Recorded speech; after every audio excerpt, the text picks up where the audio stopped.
Hey everyone. Today we're exploring a purely hypothetical scenario. What a conflict between Canada and the United States might look like in 2026. This is an educational analysis based on publicly available 2026 military data from global firepower, defense budgets, geography, economics, and reporting from the Globe and Mail. It is not a prediction and not encouragement of any conflict. The two countries remain close allies with deep ties and NORAD defense. The conventional military balance heavily favors the United States. According to the 2026 Global Firepower Index, the U.S. ranks number 1 with a power index of 0.0741, while Canada ranks 28th at 0.5269. The U.S. has approximately 1.33 million active duty personnel compared to Canada's 63 to 72,000. U.S. defense spending is around $831 billion versus Canada's roughly 63 billion Canadian dollars after reaching the NATO 2% target. In conventional firepower, the U.S. outnumbers Canada by 10 to 20 times or more. In a straight fight, U.S. forces could seize key positions very quickly. However, modern wars often go beyond conventional battles.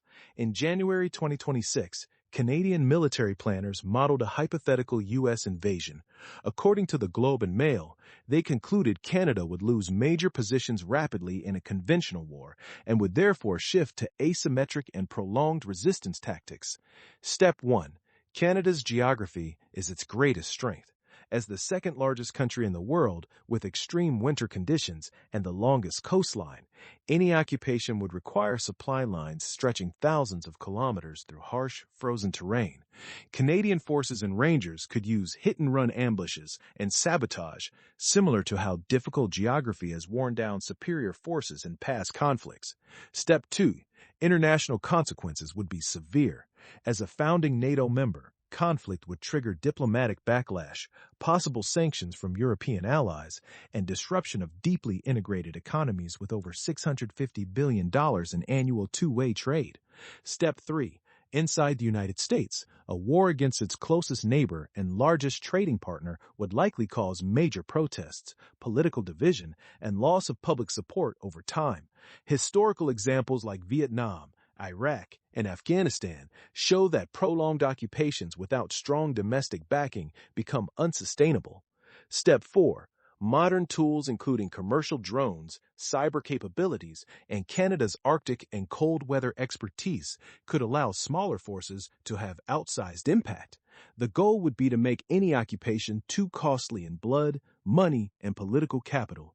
To be clear, this is purely hypothetical and for educational purposes only. Real conflict between Canada and the U.S. is extremely unlikely and would be catastrophic for both nations.